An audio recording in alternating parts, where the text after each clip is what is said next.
부산 해운대의 고층 사무실에서 한 남자가 도시 전경을 내려다보고 있었습니다. 그의 이름은 윤상호이며 윤그룹의 대표입니다. 성공한 사업, 단란한 가정, 사회적 명예를 소유하고 있었습니다. 그가 소유한 모든 것들은 완벽해 보였습니다. 하지만 완벽함이란 겉으로만 존재하는 것입니다. 오늘도 아침 8시 회사 회의실이었습니다. 회의는 이미 시작되어 있었습니다. 신사옥 인테리어 프로젝트의 계약 금액은 90억입니다. 누가 담당할 예정입니까? 저희 쪽에서 추천하는 디자이너입니다. 문이 천천히 열렸습니다. 한 명의 여자가 들어섰습니다. 최다연 세련된 분위기의 인테리어 디자이너였습니다. 그녀의 눈이 윤상호와 마주쳤습니다. 순간 무언가가 흔들렸습니다. 회의는 계속되었지만 윤상호의 집중력은 이미 흐트러져 있었습니다. 그녀의 세련된 감각, 자신감 있는 말투, 그리고 무엇인가 외로워 보이는 눈빛이었습니다. 그것이 모든 것의 시작이었습니다. 이 프로젝트를 통해 우리만의 시그니처를 만들고 싶습니다. 최다연의 목소리가 회의실에 울렸습니다. 현대적이면서도 인간미 있는 공간, 그것이 제 디자인 철학입니다. 윤상호는 그 말을 듣고 있었지만 그녀의 목소리에만 집중하고 있었습니다. 회의가 끝났습니다. 사람들이 하나둘 나갔습니다. 윤상호는 최다연을 불렀습니다. 실장님. 네. 조금 시간이 있으십니까? 프로젝트에 대해 조금 더 논의하고 싶은 것이 있습니다. 그녀는 잠시 생각했습니다. 물론입니다. 커피숍에서 오후 3시였습니다. 윤상호는 최다연의 맞은편에 앉았습니다. 당신의 디자인 철학이 인상적이었습니다. 감사합니다. 이 일을 하면서 혼자라고 느껴지신 적이 있으십니까?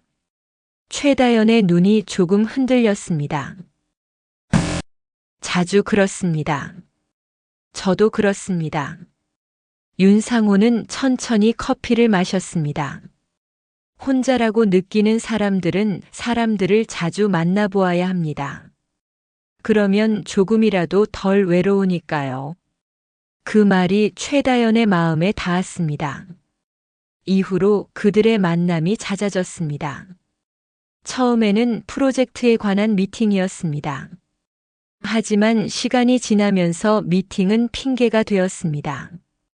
커피, 저녁 식사, 그리고 차 안에서의 긴 대화들이었습니다. 선생님께서는 행복하세요? 그녀가 물었습니다. 윤상호는 한참을 생각했습니다.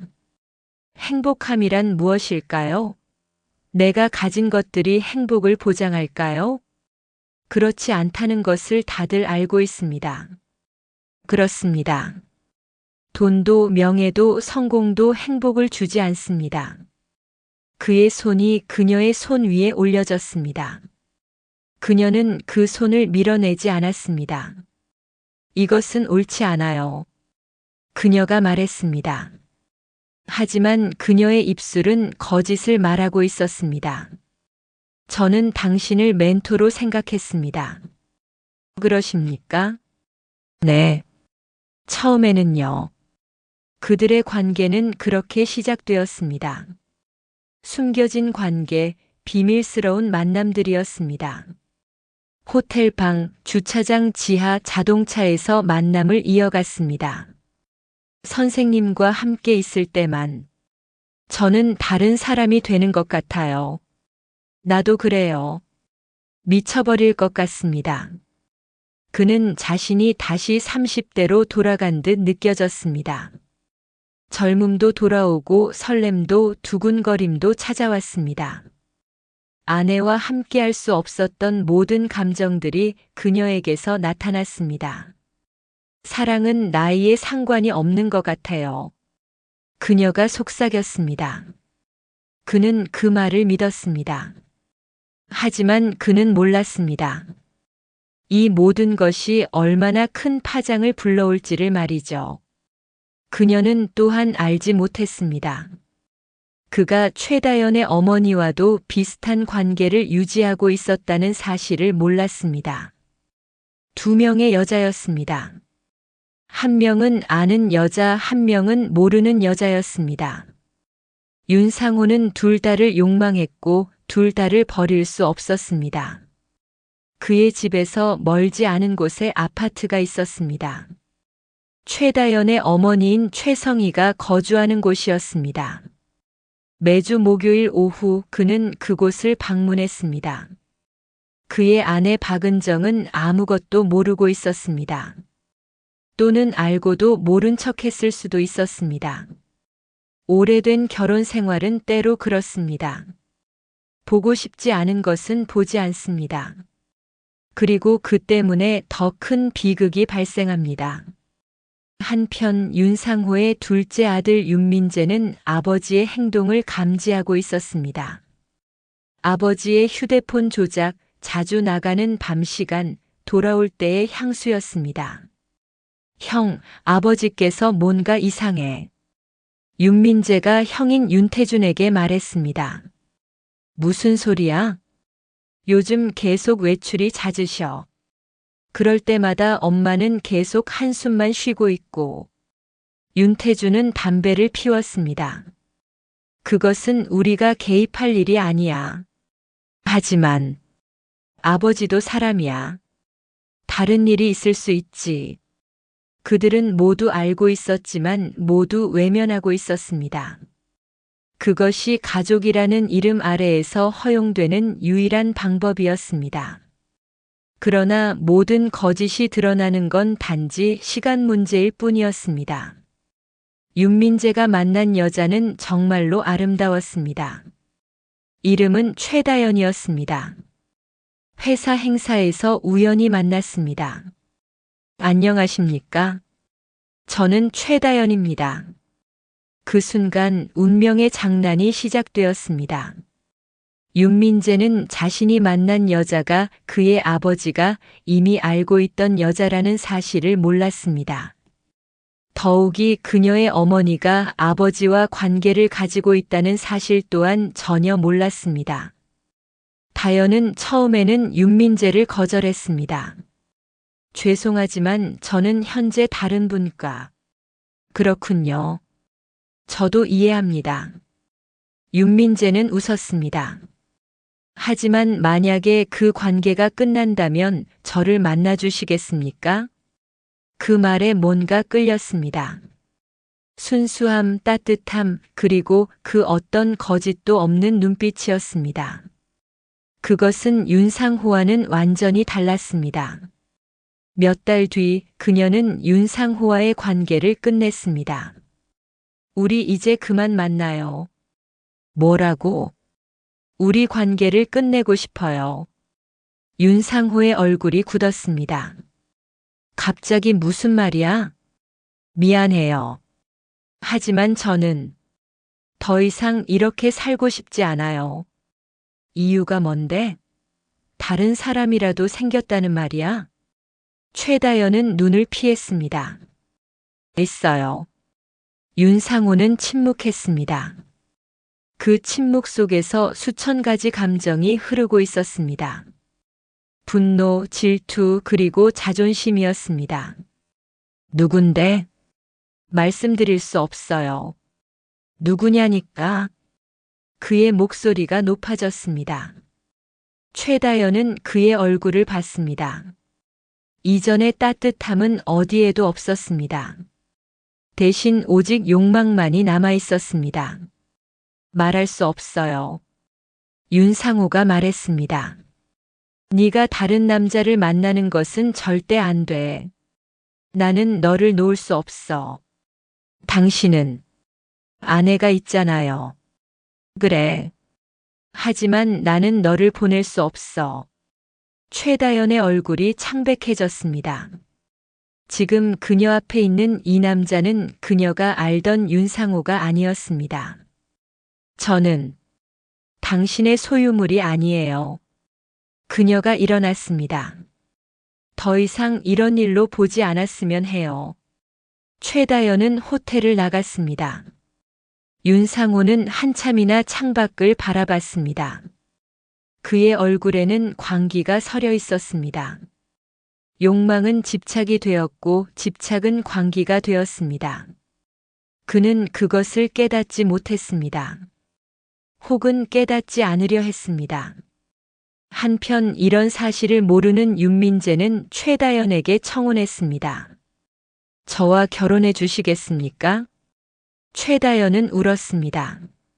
네. 좋아요. 그들의 약혼이 발표되었습니다. 그리고 그 소식이 윤상호의 귀에 들어갔습니다. 그는 회사에서 나갔습니다. 운전을 했습니다. 그리고 계속 운전했습니다. 목적지도 없이 이유도 불분명하게 운전했습니다. 오직 광기만이 그를 이끌고 있었습니다. 그의 둘째 아들이 그의 여자를 빼앗아갔습니다. 그렇게 그는 생각했습니다. 현실이 아닌 자신의 욕망 속에서만이었습니다. 하지만 둘째 아들인 윤민재는 아무것도 모르고 있었습니다.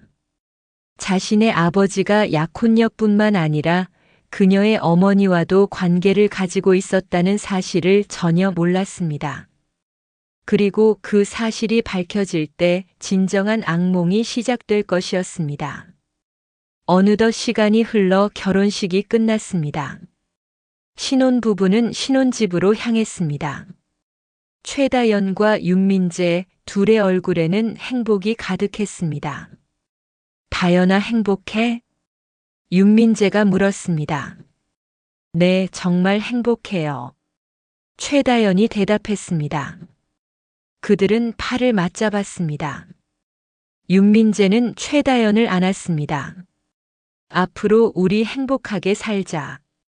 그가 말했습니다. 그래요, 민재 씨. 꼭 그렇게 살아요. 최다연이 대답했습니다. 하지만 그녀의 눈빛은 거짓이었습니다. 신혼집은 작지만 따뜻했습니다.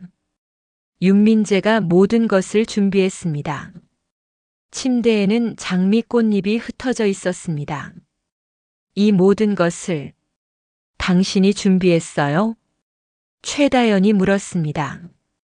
그럼 널 위해서라면 뭐든지 할 수 있어. 윤민재가 말했습니다. 민재 씨 고마워요. 최다연은 웃었습니다. 하지만 그것은 슬픈 웃음이었습니다. 그녀는 이 순수한 남자를 속이고 있었습니다. 앞으로도 계속 속일 것이었습니다. 시간이 흘렀습니다. 3개월이 지났습니다. 최다연과 윤민재는 행복한 부부처럼 보였습니다. 그들은 함께 외출했습니다. 함께 저녁을 먹고 침대에 누웠습니다. 모든 것이 완벽해 보였습니다. 하지만 그 완벽함은 거짓이었습니다. 어느 날 오후 최다연은 호텔 지하 주차장에 있었습니다. 검은색 벤츠가 도착했습니다. 윤상호였습니다. 그는 최다연을 보고 웃었습니다. 보고 싶었어. 윤상호가 말했습니다. 최다연은 그의 팔에 안겼습니다. 저도요. 그녀가 말했습니다. 그들은 호텔 객실로 들어갔습니다. 결혼 후에도 그들의 관계는 계속되고 있었습니다. 윤상호는 최다연을 침대에 앉혔습니다. 결혼하니까 어때? 그가 물었습니다. 민재하고 사이 말이야. 최다연은 눈을 피했습니다. 행복한 척하고 있어요. 그것으로 충분하지 않아? 윤상호가 물었습니다. 민재 씨한테 미안한 마음이 들어요. 최다연이 말했습니다. 윤상호는 최다연을 안았습니다. 우리 이 지옥에서 벗어나자. 그가 말했습니다. 함께 여기를 떠나자. 그럴 수 없어요. 최다연이 말했습니다. 민재 씨는 저를 진심으로 사랑해요. 나도 너를 사랑해. 윤상호가 물었습니다. 그의 목소리는 위협적이었습니다. 저는 둘 다를 사랑할 수 없어요. 최다연이 말했습니다. 너는 나를 선택해야 돼. 윤상호가 명령하듯 말했습니다. 그럼 이 아이는 어떻게 되나요? 최다연이 물었습니다. 윤상호의 얼굴이 굳었습니다. 뭐라고? 저 임신했어요. 최다연이 말했습니다. 아이를 낳을 거예요. 윤상호는 최다연을 바라봤습니다. 그의 눈에는 광기가 서려 있었습니다. 민재 아이야? 아니요. 최다연이 말했습니다. 당신의 아이입니다. 침묵이 흘렀습니다. 오직 시계 소리만이 들렸습니다. 그럼 민재는? 윤상호가 물었습니다. 민재 씨는 몰라요. 최다연이 말했습니다. 아직은요. 너 미친 거 아냐? 윤상호가 외쳤습니다. 민재 아이가 아닌 내 아이를 낳겠다고. 제 선택이에요. 최다연이 말했습니다. 윤상호는 침대에서 일어났습니다. 그는 창밖을 봤습니다. 이 아이가 태어나면 모든 것이 끝이야. 그가 중얼거렸습니다. 아니요. 아이는 누가 뭐래도 제 아이예요. 최다연이 말했습니다. 그 사실은 모두를 불행하게 만들 거야. 윤상호가 말했습니다. 최다연은 호텔을 나갔습니다. 그녀는 신혼집으로 돌아갔습니다. 윤민재는 거실에 앉아 있었습니다. 당신 어디 다녀왔어? 그가 물었습니다. 회사 동료들과 잠깐 만났어요. 최다연이 거짓말을 했습니다. 응. 그랬구나. 피곤해 보이는데? 윤민재가 말했습니다. 네, 조금 피곤해요. 최다연이 말했습니다. 윤민재는 최다연을 안았습니다. 그의 손이 그녀의 배에 닿았습니다. 우리 아이가 언제쯤 나올까? 그가 물었습니다. 최다연은 눈물을 흘렸습니다. 곧 나올 거예요. 그녀가 말했습니다. 몇 달이 흘렀습니다. 최다연의 배는 불러왔습니다. 윤민재는 매일 그녀를 돌봤습니다. 음식을 만들어주고 발을 마사지해주고 밤새 그녀의 옆에서 자고 있었습니다. 그는 이 아이를 정말로 사랑하고 있었습니다. 아직 태어나지 않은 아이를 말입니다. 우리 아이가 건강하게 태어나길. 윤민재는 매일 기도했습니다. 그 기도가 얼마나 슬픈 것인지 모르면서 말입니다. 박은정은 최다연을 관찰하고 있었습니다. 뭔가 이상했습니다. 최다연이 자꾸만 외출했습니다. 그리고 휴대폰을 항상 들고 다녔습니다. 다연아, 어디 가니? 박은정이 물었습니다. 병원이요, 어머니. 최다연이 대답했습니다. 정기 검진을 받으러 가려고요. 그래. 건강한 아이 낳아야지. 박은정이 말했습니다. 하지만 그녀는 여전히 의심스러웠습니다. 어느 날 박은정은 최다연의 휴대폰을 몰래 봤습니다. 메시지가 있었습니다. 오늘은 5시에 만날까? 그 메시지의 발신자는 윤상호였습니다. 박은정의 얼굴이 창백해졌습니다. 그녀는 휴대폰을 내려놨습니다. 손이 떨렸습니다. 이게 뭐 하는 짓이야? 그녀가 중얼거렸습니다. 박은정은 아들을 불렀습니다. 민재야, 나와 얘기 좀 하자. 그녀가 말했습니다. 윤민재가 거실에 나왔습니다. 엄마, 뭐 있으세요? 다연이 뭔가 이상한 거 못 느꼈니? 박은정이 물었습니다. 엄마, 무슨 말씀이세요? 윤민재가 물었습니다. 그냥 그래. 요즘 자주 나가잖아. 임신 중이니까 병원을 자주 가는 거겠죠. 윤민재가 말했습니다. 박은정은 침묵했습니다. 아들에게 이것을 어떻게 말할 것인가 하는 생각이 들었습니다. 그것은 너무나 끔찍한 진실이었습니다. 임신 9달 차입니다. 최다연은 진통을 느꼈습니다. 병원으로 향했습니다. 윤민재가 그녀의 옆에서 손을 잡고 있었습니다. 화이팅, 당신 할 수 있어. 그가 계속 말했습니다. 우리 아이가 곧 태어나. 아이가 태어났습니다. 아들이었습니다. 의사가 아이를 윤민재에게 안겨줬습니다. 축하합니다. 건강한 남자아이입니다. 의사가 말했습니다. 윤민재는 울었습니다. 아들이래 다연아. 정말 고생했어. 그가 계속 울면서 말했습니다. 최다연은 침대에 누워 있었습니다. 그녀의 눈은 공허했습니다. 이 아이는 그녀와 윤민재의 아이가 아니었습니다. 이 아이는 그녀와 윤상호의 아이였습니다. 윤상호에게 전화가 왔습니다. 그는 어디선가 음성 메시지를 남겼습니다. 아이가 태어났어요. 최다연의 목소리였습니다. 아들이에요.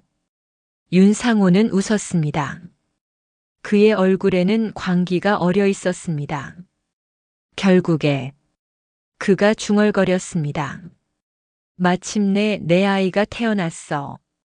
윤민재는 아이를 안고 있었습니다. 그의 얼굴에는 순수한 행복이 가득했습니다. 우리 아이 정말 예쁜데? 그가 계속 말했습니다. 당신 코를 닮았어. 최다연은 웃지 않았습니다. 그녀는 오직 슬픔만을 느꼈습니다. 박은정은 병원에 왔습니다.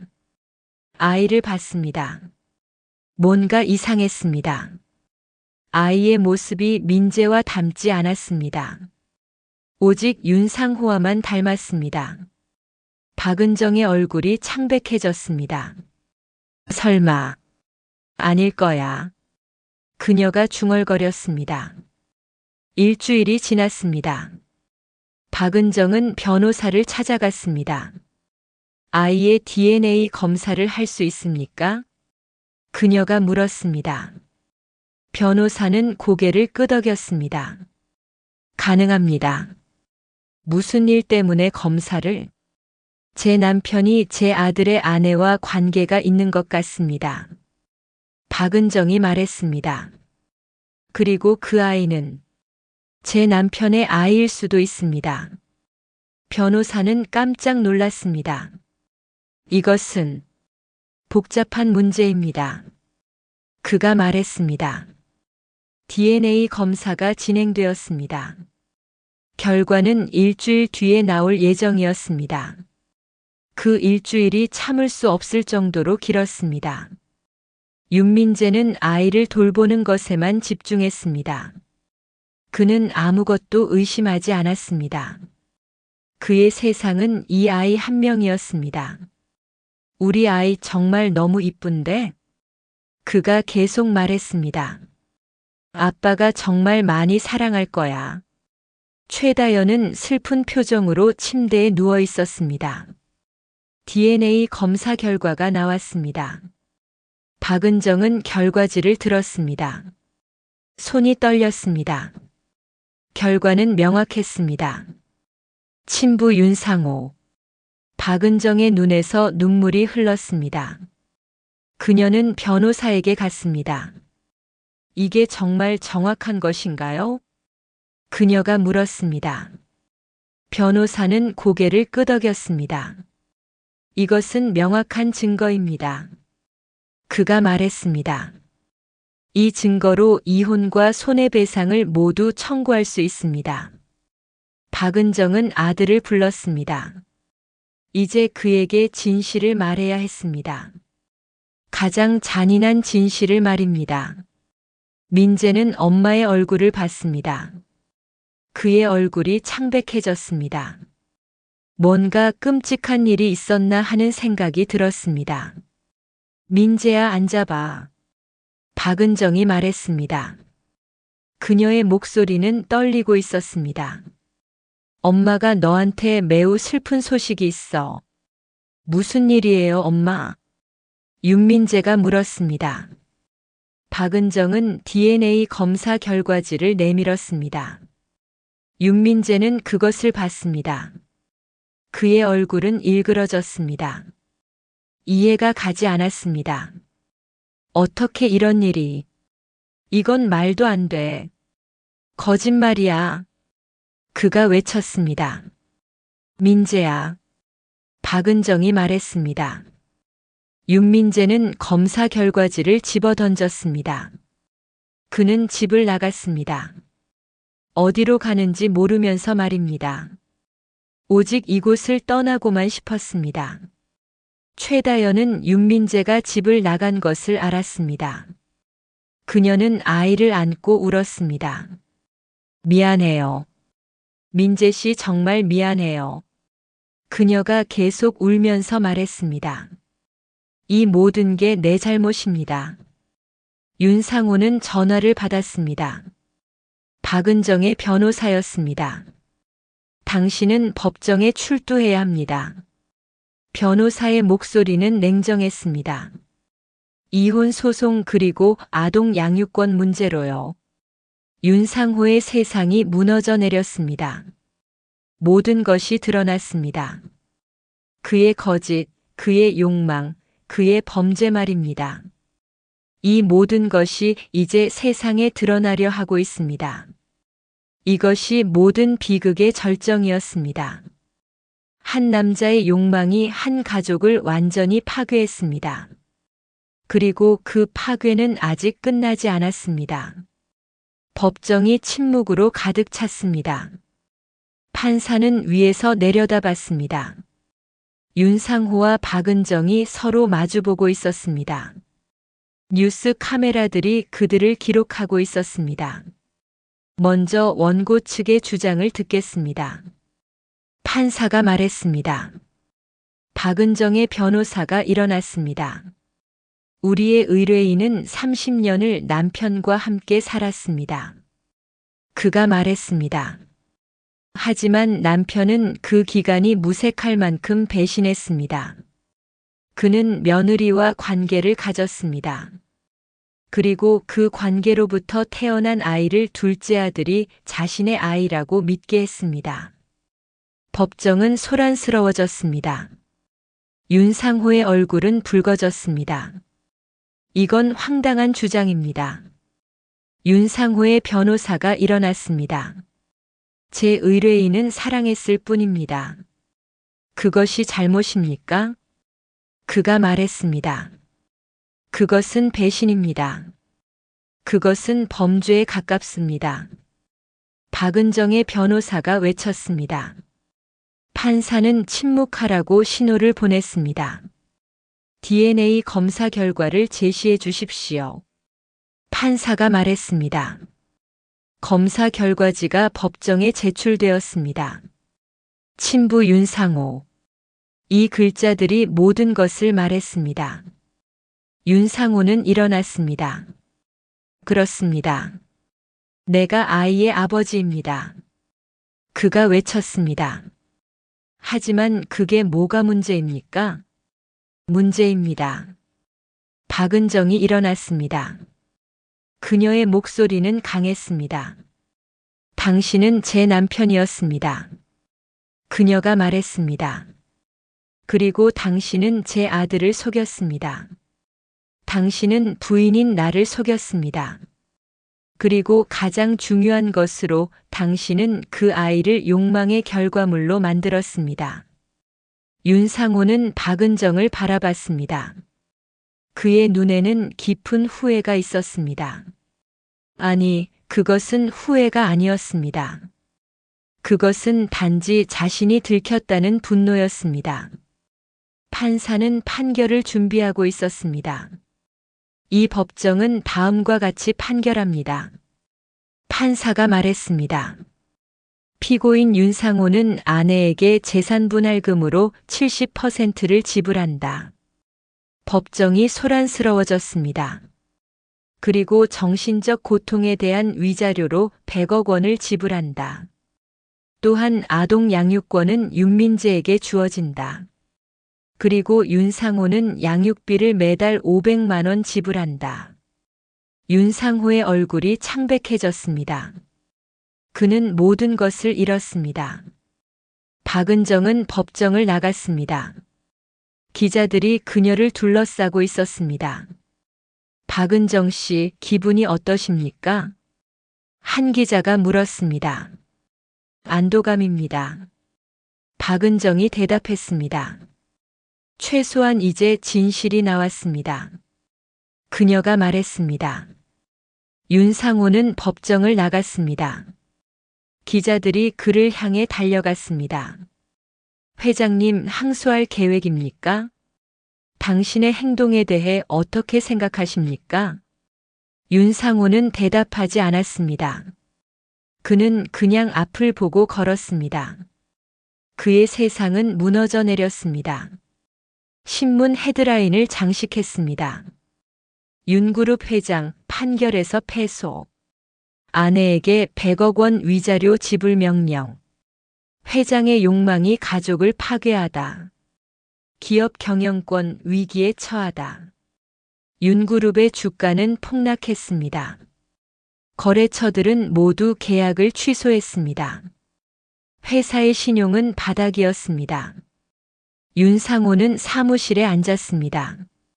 그의 앞에는 파산 신청서들이 가득했습니다. 그의 손이 떨렸습니다. 30년. 이 모든 것이 일순간에. 그가 중얼거렸습니다. 윤태준이 들어왔습니다. 아버지. 그가 말했습니다. 저는 회사를 떠나겠습니다. 윤상호는 아들을 바라봤습니다. 그의 눈은 비어 있었습니다. 가거라. 그가 말했습니다. 아버지를 보고 싶지 않겠지. 그렇습니다. 윤태준이 말했습니다. 그의 목소리는 냉정했습니다. 저는 아버지를 더 이상 믿을 수가 없습니다. 윤태준은 회사를 나갔습니다. 그리고 다시 돌아오지 않았습니다. 윤민재는 여전히 어디선가 숨어 있었습니다. 그의 휴대폰은 꺼져 있었습니다. 아무도 그의 행방을 알 수 없었습니다. 하지만 한 사람은 알고 있었습니다. 최다연입니다. 그녀는 윤민재를 찾아다니고 있었습니다. 산골짜기의 작은 오두막에서 그를 발견했습니다. 윤민재는 수염이 자라 있었습니다. 눈빛이 텅 비어 있었습니다. 민재 씨. 최다연이 말했습니다. 윤민재는 그녀를 봤습니다. 당신이 왜 여기까지? 그가 말했습니다. 가버려. 그가 계속 말했습니다. 민재 씨, 제발 내 말을 들어줘요. 최다연이 말했습니다. 저는 당신을 속인 게 아니에요. 속인 게 아니라고. 윤민재가 외쳤습니다. 그 아이는 내 아이였어야만 해. 그의 눈에서 눈물이 흘렀습니다. 나도 그렇게 믿고 싶었어요. 최다연이 말했습니다. 이제 너의 말 따위는 믿지 않아. 윤민재가 말했습니다. 민재 씨, 저는. 최다연이 말했습니다. 윤민재가 손을 들었습니다. 꼴도 보기 싫으니까 내 앞에서 사라지라고. 그가 말했습니다. 미안해요, 민재 씨, 정말 미안해요. 최다연은 눈물을 흘렸습니다. 그녀는 그를 떠났습니다. 사회적 낙인은 그녀를 따라다녔습니다. 결혼식을 망친 여자. 윤상호의 여자. 불륜녀. 그녀는 이 모든 오명을 짊어지고 살았습니다. 박은정은 손자를 데려갔습니다. 법원의 결정에 따라 아이는 윤민재에게 주어져야 했습니다. 하지만 윤민재가 없었습니다. 그래서 아이는 박은정이 키우고 있었습니다. 최다연은 매달 아이를 보러 왔습니다. 하지만 박은정은 그것을 허락하지 않았습니다. 이 아이는 이제 너의 아이가 아니다. 너는 이 아이를 볼 자격이 없어. 어서 썩 사라져버려. 박은정이 말했습니다. 최다연은 울었습니다. 윤상호는 회사 사무실에 앉아 있었습니다. 파산 절차가 진행 중이었습니다. 모든 자산이 몰수되고 있었습니다. 그가 지은 고층 건물들이 다른 기업에게 팔려갔습니다. 그의 회장 자리는 비어 있었습니다. 더 이상 아무도 그를 찾지 않았습니다. 그의 휴대폰은 울리지 않았습니다. 그의 메일함도 비어 있었습니다. 어느 날 윤상호는 호텔 방에서 발견되었습니다. 그는 숨을 쉬고 있지 않았습니다. 빈 술병들이 옆에 흩어져 있었습니다. 그 모습은 어느 정도 평화로웠습니다. 마침내 그의 고통이 끝났습니다. 뉴스는 그의 죽음을 대대적으로 보도했습니다. 윤그룹 전 회장, 극단적 선택. 욕망의 대가 결국 죽음으로. 부산 기업계 충격 빠져. 윤민재는 그 소식을 산골짜기에서 들었습니다. 그는 더 이상 울지 않았습니다. 그의 눈은 이미 말라 있었습니다. 그는 조용히 무릎을 꿇었습니다. 그리고 기도했습니다. 박은정은 남편의 장례를 치렀습니다. 하지만 많은 사람들이 오지 않았습니다. 그것이 그의 인생이었습니다. 엄청난 재산도 높은 지위도 그를 구해주지 못했습니다. 박은정은 한 사람의 곁에 서 있었습니다. 아들 윤태준입니다. 그는 아버지의 관을 내려다봤습니다. 그의 얼굴에는 복잡한 감정이 가득했습니다. 사랑도 증오도 슬픔도 분노도 섞여 있었습니다. 아버지는 행복했을까요? 윤태준이 어머니에게 물었습니다. 모르겠다. 박은정이 대답했습니다. 하지만 적어도 이제 끝났어요. 장례식이 끝났습니다. 최다연은 장례식에 가지 않았습니다. 그녀는 스스로가 그럴 자격이 없다고 생각했습니다. 윤민재는 산에서 내려왔습니다. 그는 박은정을 찾아갔습니다. 엄마. 그가 말했습니다. 박은정은 아들을 안았습니다. 우리 민재야. 돌아왔구나. 그녀가 말했습니다. 내가 잘못 생각했어요.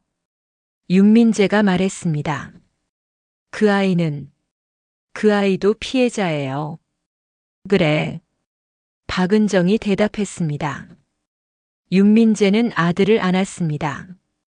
아이는 낯선 남자를 봤습니다. 하지만 그 안에서 사랑을 느꼈습니다. 우리 아들. 그동안 함께 있어주지 못해서 아빠가 미안해. 윤민재가 말했습니다. 시간이 흘렀습니다. 박은정은 자신의 인생을 다시 시작했습니다. 그녀는 이제 자유였습니다. 30년의 거짓으로부터 말입니다.